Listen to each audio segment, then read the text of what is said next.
adventure in Puntland on W4CY Radio.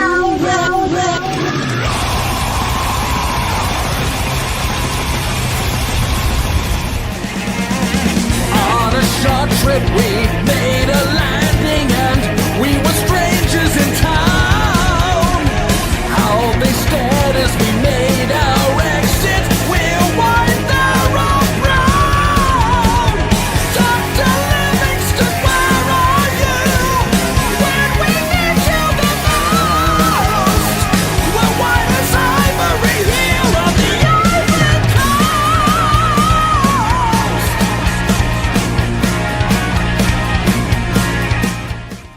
This is the Pipe Man here on the Adventures of Pipe Man W4CY Radio. And I'm very excited about our next guest because I've been a fan of theirs for decades. And some really cool new stuff going on. So let's welcome to the show Jimmy from Alcatrazz. How are you? I'm good. How are you? Good to be here. I'm doing great. My first question is, how do you guys always get such amazing musicians throughout the decades? It happens organically. We don't audition people. It just kind of people we know, people that know people kind of thing. And word of mouth, somebody will say, oh, I heard Alcatrazz is looking for somebody, whatever. But typically they're friends of friends, or like Joe Stump, for instance.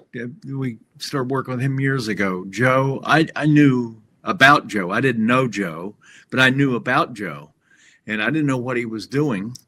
And then went on and searched and looked and found out, his information, emailed him, and we talked immediately. I was in California at the time. He was in New York. We talked, and in 5 minutes, you could tell he was a great guy. And he said, yeah, I'll come out. We'll play. So I think he came out the next week, and he walked in the room, and we just counted the songs off and played. Wow.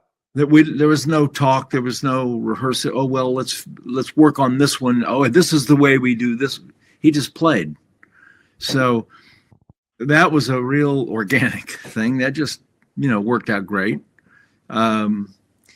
Drummers, we did audition Mark Bankachea for the Grand Bonnet Band, actually. And we auditioned him, and then we just kept working with him. I loved Mark, loved his drumming. He just couldn't tour anymore. So, yeah, it's tough when we start getting on in years, right? Yeah, I think that, and Mark was faced with he had an amazing job. He lives in LA. He had an amazing job, and he was getting time off work, no problem. And then they clamped down and just said, you can't do that anymore. He had to make a decision, and he just, didn't make sense. So Giles was the manager of the Grand Bonnet Band. And I knew Giles and I were friends from way back. And then we would do sound checks in the Grand Bonnet Band when we'd be touring, and Graham wasn't there most of the time for sound check. So Giles would sing it. Wow. He would come up and sing so we could get our monitors together and stuff. And he was killing the stuff. I mean, just, singing the shit out of it. So when the time came, we got Doogie, and Doogie was great, but Doogie had to move on. He was doing his own thing. And so Giles was the obvious choice, really. There was no auditions or looking around. It was like, he was the obvious choice. So that's how that happened. I love stories like that, though, because it's like that's how you really get discover gold. Sometimes it's just a mistake or something happens or fill in. Like I know a bunch of techs, like guitar and drum techs, that end up in the band because they know all the songs, like so they can take over in a heartbeat. Well, it's like Elwood from ZZ Top. Elwood was Steve Vai's guitar tech for a while, and he would come out to rehearsal and we worked together, and I knew Elwood from years ago. And then I hear, oh, he's got a gig with ZZ Top. He's a guitar tech for ZZ Top and a bass tech. And I thought, oh, that's cool. And then he ended up playing bass. So amazing. He just fits right in with those guys. So yeah. There you go. Yeah.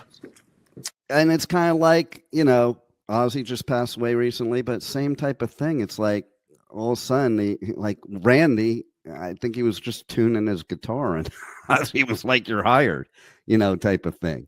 Yeah. You know? Yeah. So that's kind of how it happens, I think, organically, that makes bands like yours, artists like Ozzy, that just stand the test of time. Yeah, I mean, Alcatrazz, for the second album, we did audition a couple of people for guitar after Yngwie left. Yeah. Auditioned Steve Vai. Sounds funny saying we auditioned. It was. I know, right? I talked a few times, and he said, yeah, he didn't want to play the Yngwie stuff. He said, I'll play it, but he says, I don't play like that. I can't play that stuff, which is crazy. He can, but we did audition him, and I knew in 30 seconds the guy was just so aggressive and was tearing the strings off the guitar. Yeah. And we auditioned Chris and Pelletieri, and Chris was amazing, just crazy amazing. He played the Yngwie stuff pretty much note for note. We were just looking to get away from that at the time. We didn't want to follow up with somebody that played like that. So, and Steve didn't. Steve could play what was needed for the older No Parole stuff, but he was Steve Vai. And like I said, I just loved him because he was so aggressive with the guitar and so inventive, and he just kind of went nuts on stage, which I loved. I thought it was great. That's important. I think, you know, it's one thing to be a great musician. It's another thing to be a great musician on stage. Huge difference. I call them bedroom guitar players. People go, man, you should see this guy. He can play the Yngwie stuff note for note, or the Steve Vai stuff, whatever. And you look at the video, he's in his bedroom. Right. Perfect conditions, you know, and he's playing to a track, and he's playing great. But like I called we were looking for a guitar player at one point, and I called my friend Stig Matheson, who's an incredible guitar player. He was teaching. He was head of the guitar department at MI in LA, Musicians Institute. So I called up Stig. I said, Stig, we need a guitar player. And Stig said, well, I've got a bunch of guys here that can play all that stuff note for note, and none of them would have a clue how to tour, or they wouldn't be good band members. He goes, yeah, they've just sat at home learning this stuff note for note. But any other songs, at the time we were playing Michael Schenker stuff, Chris and Pelletieri songs, you know, in the Grand Bonnet Band. And so the guy had to be an all-around musician. He couldn't just be an Yngwie clone, you know. So right. So Steve says, you know, I've got guys. I'll give you a name, but it won't do you any good because none of them would be able to get on a bus or a van and know what to do. They'd get on stage and they'd be just a fish out of water. So I didn't find anybody that way. And you're right too. Like what happens on stage, like you have to be somebody that is prepared for any disaster on stage. Yeah. You know, and some of those bedroom guitar players, like they're great until you throw a wrench in it. And then there's like, I don't know what to do. That it's like people in my business like that use a script. Like once they're off script, they don't know where to go. Exactly. And I've seen it. I've done interviews over the years, and some people are like, you know, are you live? Or, you know, they're literally are like, how did the band get together? Right. Oh, okay. Or how'd you get your band name? Yeah. So same with guitar players, and these guys, I'm sure if you were in the guy's bedroom and he's playing and you said, okay, well now play something else. play a solo from whatever, and he'd lock up. He'd be like, well, I don't really do that. I can play this, and and he'd play you another solo off the Alcatrazz record or something. But yeah, they just they don't get it. I even watch people that play on stage, and you can tell who's really the great musicians because they're not even looking at their guitar most of the time, or they're not looking at the drums or whatever they're playing. And then you see other ones that they're looking to make sure every note is perfect. But you know what? What I found out in thousands of shows I've been over the years, some of the best shows are when it wasn't perfect. Well, yeah, and we don't worry about that. I mean, Joe Stump is like Steve was when he auditioned. Joe is a real aggressive player, and Joe's a professor at Berkeley. Can he play the notes perfect? Of course he can, but that's not the point. Live, it's all about the energy and the vibe. And again, he was ripping the strings off the guitar. He's so aggressive, and I love that. And he's a great guy. But yeah, on stage, he's not thinking about anything. He's just, he's just kind of like in the zone. Yes. And the same with me. I don't think about what I'm doing. I know what I'm doing, and I just kind of play, and I just have fun, basically. Exactly. And listen, if you're not having fun in this industry, it's the wrong industry. I'll tell you right now. Yeah, you don't get rich. That's for sure.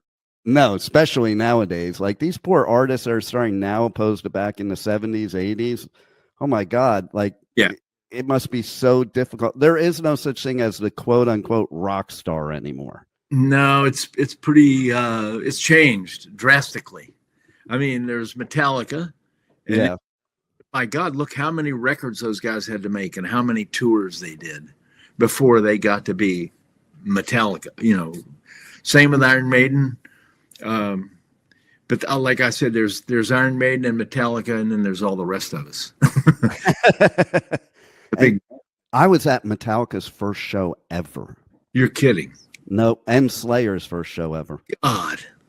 Wow. Yeah, it was wild. I mean, like, my dad moved me to LA. I was from Jersey, and my dad moved me to LA in 1980. Can you imagine of that being the time to move to LA?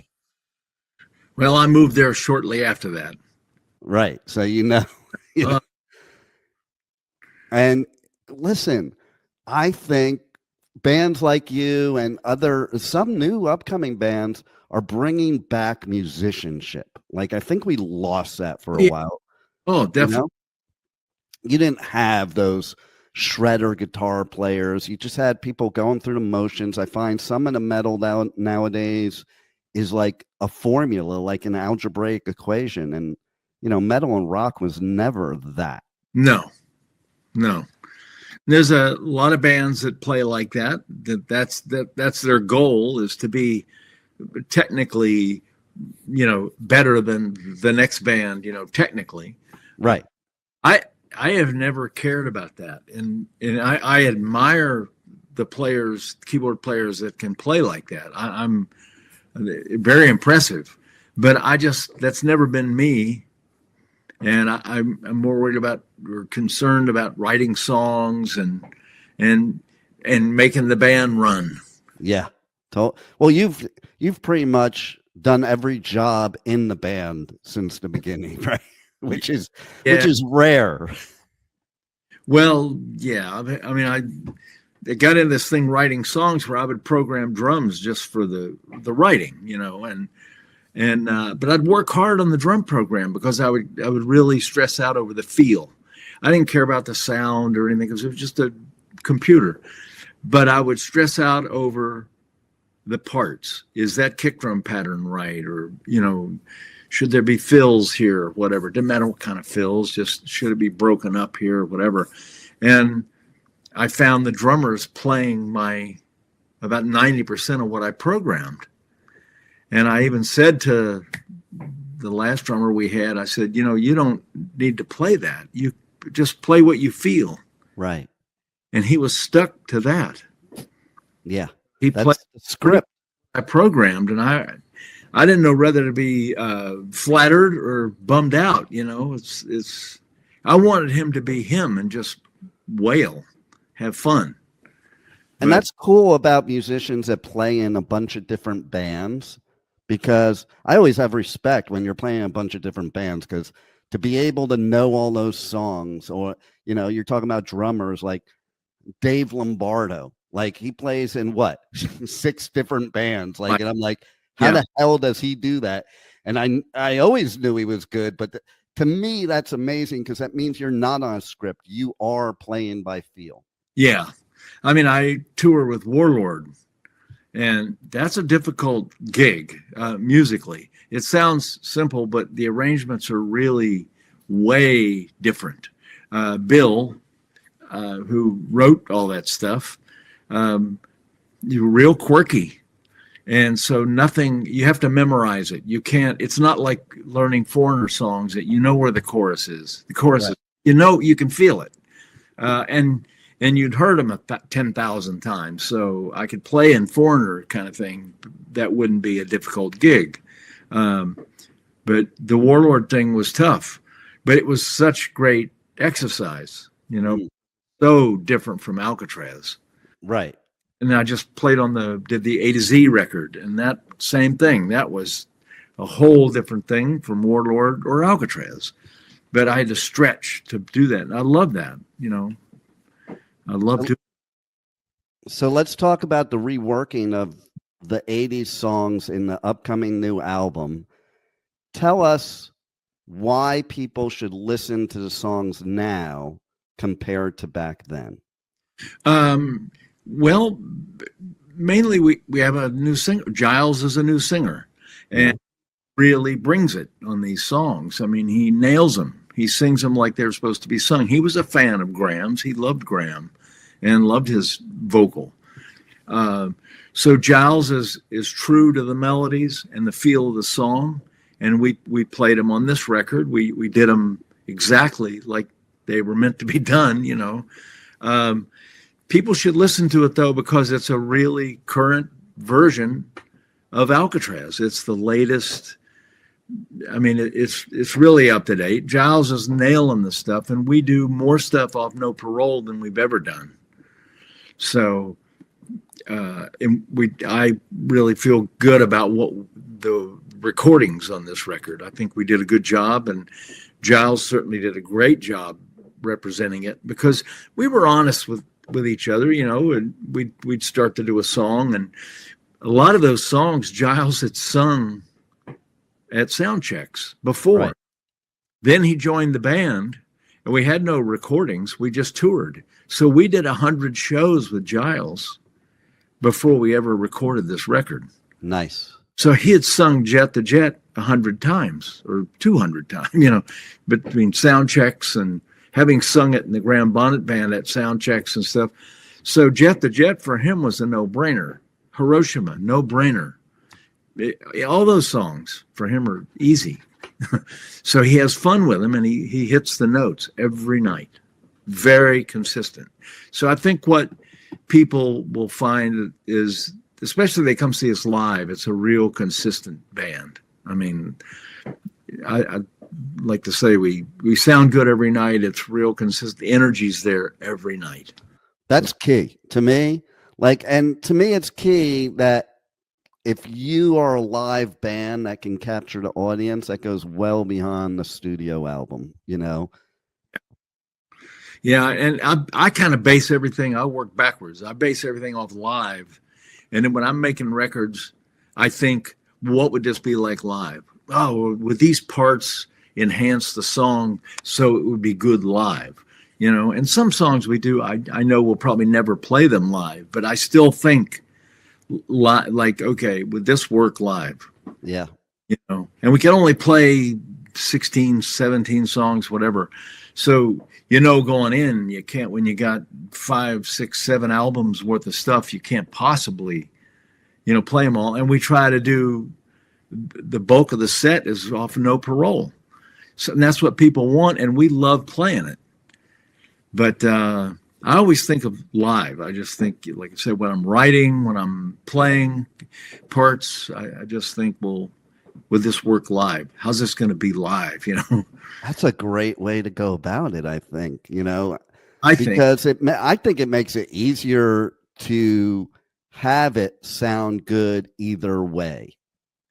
Yeah, and I don't I try not to play like do 4 tracks of things. So can I play this live? I got 2 hands. So and in the band New England that we had, I got the first album. I got carried away. I was having fun. I was doing mellotron parts and piano parts and organ parts and whatever. And then we started rehearsing, and I'm like, whoa. Do I do that? It was hard trying to get that to sound like the record because too damn many overdubs. So, for the last several records, I've tried to keep it simpler, much simpler, so that I can play it live, just like the record. And I love that because there's so many bands nowadays that can't do a live show unless they have their backing tracks. Right. Yeah. And I want musicians up there, not backing tracks. No, I've never done the backing tracks. We did them with Graham for vocals, but musically, I've never done that. No. Well, there you go. And I've listened to the 2025, 2026 version of Jet to Jet, and it's like Alcatrazz 2.0. Like it gives me the feeling from back in the 80s that I'm nostalgic about, but it also gives me the energy of today. Well, and that was the idea. And you just nailed it right there. You're supposed to, certainly it's reminiscent. It's that song. We didn't change anything. But it sounds, and I don't know where that comes from. That's something that you can't put your finger on, but it does. When we got done with the stuff, I listened to it and I went, wow, this sounds new. This doesn't sound like, oh, these tired old songs, we're beating them to death. It didn't come off like that. So, and playing it again was fun. I got into it. I mean, I was having a blast playing that stuff. Yeah, I love hearing that because I think to myself, man, some of the songs that bands have to play for like 30, 40 years, I would be like, oh my God, I don't want to play this song again. Yeah. Our own stuff, I don't mind. I love playing it because people dig it. Yeah. What I didn't like was in the Graham Bonnet Band, we had to play songs like Night Games and Since You've Been Gone, good songs, but somebody else wrote them. They had nothing to do with Alcatrazz, really. They were songs that Graham had success with. He didn't write them, but he had success with them. Rainbow or whatever. And yeah, if I had to play Since You've Been Gone one more time, I was going to shoot something. I didn't hate the song. Like I said, it was a good song. It's just, it wasn't Alcatrazz. Right. Okay, we got to play this ABBA song. We have to play it because whatever. Yeah, but we're Alcatrazz. Well, you got to play the ABBA song, So Since You've Been Gone was coming off. I was starting to get a bad attitude about it, I don't blame you though.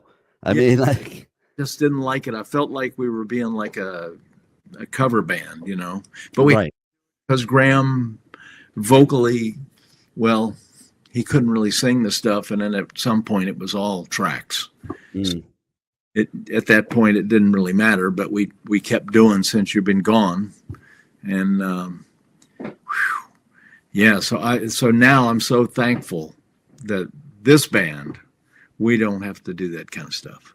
Yeah, now you can be excited to go on your European tour that's coming up, which that's cool because like I do coverage at festivals all over the US, UK, Europe. And what I found out once I started doing festivals in Europe is like a lot of bands that I loved in the 80s that I thought were gone haven't been gone all this time. They were just in Europe because the crowds just love that music. Like it never gets old. Yeah, we toured over there for years, and we played like a little club in Germany. And the first time we played this one particular club, and I don't remember what town it was in, but I just thought, wow, this is going to be rough. Really small stage, and I thought it was awful small, and I just thought, gosh, what's this? One of the best gigs we ever played. People they're just so into the music. and they were right up in our face. So it was great. So Germany's always like that. Well, Europe in general. I mean, Holland, Belgium, they're all. And they all love it, and they don't complain. Yeah. Like, oh my God, over here I do festivals and people are complaining about the dumbest stuff, and I don't see any complaints when I do festivals over there because people just love the music, love the vibe, love the live show, and they're not concerned about all the stupid crap that people complain about. I just noticed Warlord just played a festival in Italy. Oh, we opened for Judas Priest. Nice. And and I went out to watch Judas Priest, and what I noticed is the crowd totally into it. There's no fashion in the United States. When you're at a festival or a big gig and you watch, the girls are all really worried about how they look and their clothes and posing. You know, you're not really into the band or not. They're just there for the scene. Yeah. And guys as well, and everybody's, it's a poser kind of thing. And over there, not at all. These people were just there to rock. And there was a lot of attractive people there, women, men, whatever. But they weren't, you could tell, they were not there posing for each other. You know, they were there for the music. Totally. I just got back from Bloodstock in the UK, and it's like, what amazes me is there were sets at 10:30 in the morning, and people were there in huge crowds, not a few people, huge crowds, and not even for big bands. It didn't matter. Yeah. And like, as you know, those festivals over there, they go on a lot later too. So guaranteed these people didn't get any sleep. Right. But they're out there supporting, and oh I yeah, think that's way cool. Oh, it's great. And the first time I played over there and did some festivals, I walk on stage and I was shocked. I was like, we weren't the headliner in some of these festivals, and there'd be like 3, 4, 10,000 people. And I'm thinking, oh, well, they're, you know, we don't have a hit or anything, and we're not Metallica or whatever. And the people were just all over it. They loved it. And I was, wow, they just like the music. They appreciated the music. If you're good, you're good. And they like that. So, yeah, I love playing over there. I mean, England, all over Europe, England, whatever. It's great. It's amazing. And like I said, we did about 60 shows here in the States. And there were some really good gigs and really cool people. But there was a lot of real duds where there weren't that many people at the shows, and the people that were there were half asleep. You know, that amazes me. Why did you even bother to pay to get in? You know, right? I don't get it. Or like a band drops off a festival that there's like 60 bands at the festival, and they're like, "Oh man, I was only going to see that band. That sucks now." And it's like, dude, then why are you going to a festival then? Go to their concert. Like, festival is about finding new music and the atmosphere and enjoying all of it. Right, because that's how I discovered bands as a kid going to shows, and the opening band I'd never heard of them before, and like, oh my God, they were amazing. And right? People tell me that about the band New England. They didn't know who New England was, and we had a hit on radio kind of, and we were opening for Kiss or Styx or whoever, and a lot of people came to me after that and said, oh my God, you guys were amazing. I never heard of you.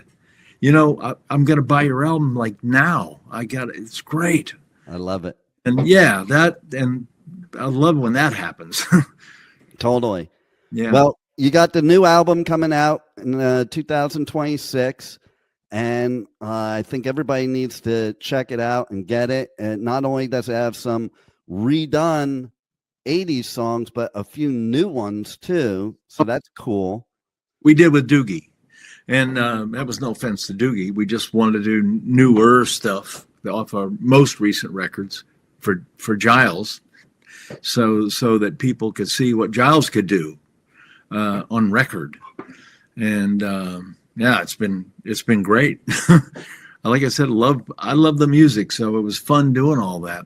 Replaying a lot of that stuff was really fun. Well, I love hearing that after what you've been doing this for like 42, 43 years. Like, so that you still feel that way. That's what I love, because that says that you really have the passion for it. People say to me, go, "Oh man, aren't you getting too old for this? I mean, you like this?" And that to me is like ridiculous. It's like, right? You like breathing? How about air? Do you like air? Do you like breathing? Do you like water? I mean, I don't know. This is what I've always done since I was 15 or 14, whatever. And I loved it then, and I love it now. Once a rocker, always a rocker. I guess. I don't think about it. I just kind of, this is what I love doing. Yeah, exactly. Like I was saying for years when Sharon was trying to get Ozzy to retire, I'm like, if he retires, he's probably going to pass away. Oh, yeah. And sure. Look at what happened. He did that last show. Yeah. And that was it. Like, because he knew it was the end. I don't think he could live without going on stage. No. And I think it gets that way. I would go out of my mind. Right? I would, I don't know. That's a scary thought. I don't know what the hell I would do.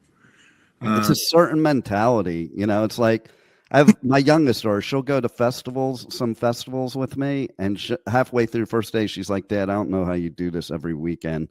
I'm done already." And I'm like, "I don't know how I wouldn't do it every week." Well, that's when you gotta. That's what I think, and I tell people I've produced some bands, nobody famous, and you'll hear these guys talk about, well, I gotta work, so we can only rehearse one day a week. I said, well, you're never gonna do anything rehearsing one day. It's not gonna happen. Well, I really like this. And I said, well, it's got to be something you can't live without. Totally. If you feel that you can do other things and it's okay and do music as a hobby, I said, this isn't for you.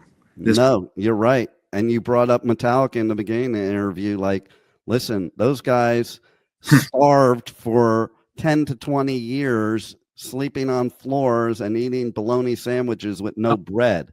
You know, that's why they're Metallica now. Yeah, and that's what you have to do.